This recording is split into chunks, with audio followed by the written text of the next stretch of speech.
वो गरीब लोगों के शरीर से किडनी चुराकर उन्हें मगरमच्छों को खिला देता है। अब तक उसने 50 से ज्यादा लोगों को गायब कर दिया है।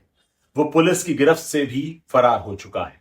हम बात कर रहे हैं देश भर में आतंक का पर्याय बन चुके कुख्यात serial killer doctor Devendra Sharma की, जिनको दिल्ली पुलिस की अपराध शाखा ने राजस्थान के दौसा जिले से अब फिर से गिरफ्तार कर लिया है। डॉक्टर डेथ के नाम से कुख्यात ये अपराधी पिछले साल तिहाड़ जेल से पैरोल पर बाहर आने के बाद फरार चल रहा था। वो खुद को आध्यात्मिक गुरु बनाकर एक आश्रम में छिपा हुआ था, जहां से उसे गिरफ्तार किया गया है। दिल्ली पुलिस के DCP crime branch Aditya Gautam एक अखबार को बताते हैं कि आरोपी देवेंद्र शर्मा फर्जी पहचान पत्र के सहारे पुजारी बनकर दौसा के एक दूरस्थ आश्रम में रह रहा था।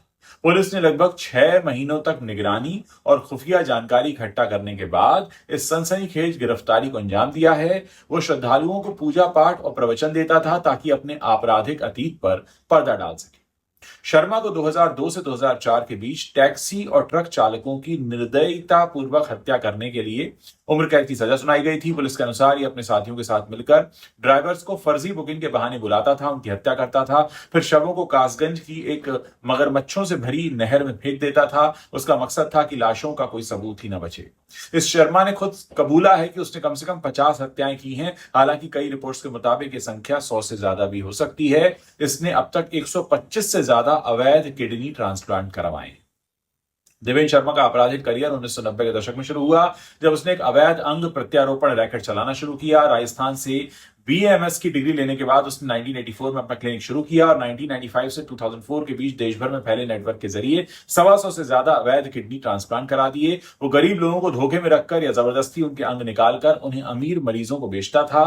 ट्रक लूट, सिलेंडर चोरी और संगठित गिरोह भी चलाया करता था। जी हां, शर्मा पर सिर्फ हत्याएं और अंग तस्करी के ही नहीं बल्कि एलपीजी सिलेंडर से लदे ट्रकों की लूट करने, चालकों की हत्या करने, माल की कालाबाजारी करने, ऐसे कई गंभीर आरोप हैं। पुलिस के अनुसार वो हर एक ट्रक लूट या हत्या के बदले 7 लाख रुपए वसूलता था। उसके खिलाफ 27 से ज्यादा मामले दर्ज हैं, जिनमें हत्या, अपहरण, डकैती और तस्करी जैसे संगीन अपराध शामिल हैं। वो पहले भी पैरोल को तोड़ चुका है। ये पहली बार नहीं है जब डॉक्टर शर्मा पैरोल पर बाहर आया और फरार हुआ। जनवरी 2020 में भी उसे 20 दिन की पैरोल मिली थी, लेकिन वो 7 महीने तक फरार रहा। जुलाई 2020 में उसे दोबारा दिल्ली से गिरफ्तार किया गया।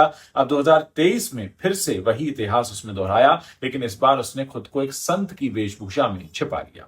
अब सवाल यह है कि अब होगा क्या। देखिए, पुलिस बताती है कि आरोपी को अब दिल्ली लाया जा चुका है, जहां उसे न्यायालय में पेश किया जाएगा और उसके पुराने मामलों की सुनवाई फिर से शुरू की जाएगी। पुलिस को उम्मीद है कि डॉक्टर शर्मा से पूछताछ के दौरान अभी तक कई अनसुलझे रहस्यों, लापता हुए लोगों और अपराधी नेटवर्क के बारे में कुछ अहम जानकारियां मिल सकती हैं। दोस्तों, सोचिए कि हमारे बीच में ही एक ऐसा डॉक्टर रह रहा है जो डॉक्टर के वेश में एक राक्षस से कम नहीं है, जो गरीब लोगों को बहाने से कहीं बुलाता था, उनकी हत्या कर देता था, उनकी किडनी निकाल लेता था और उनके जो लाश होती थी, जो शव होता था, उसे मगरमच्छों की एक झील पता थी उत्तर प्रदेश के कासगंज इलाके में, वहां वो फेंक देता था।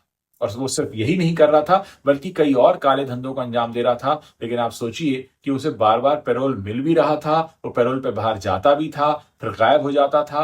यानी उसने कानून का मजाक बनाकर रखा हुआ था। दोस्तों, ऐसी घटनाएं बहुत हैरान करती हैं और मैं चाहता हूं कि ऐसी घटनाओं के बारे में हम बात करते रहें, ताकि जिस वक्त आप ये वीडियो देख रहे हैं, हो सकता है कहीं कोई ऐसा शख्स और हो जो ऐसी कोशिश कर रहा हो, तो हम कम से कम पूरी दुनिया को, समाज को ये बता सकते हैं कि ऐसा करने वालों की खैर नहीं, क्योंकि हमारे देश में कानून के हाथ इतने लंबे हैं कि वो कहीं भी जाकर छिप जाएं, उनको कानून के हाथ ढूंढ कर ले आएंगे। लेकिन आप सोचिए कि कैसे कैसे लोग हमारे समाज में इस वक्त हैं जो एक खुले जिंदा राक्षस के तौर पर हमारे आसपास घूम रहे हैं।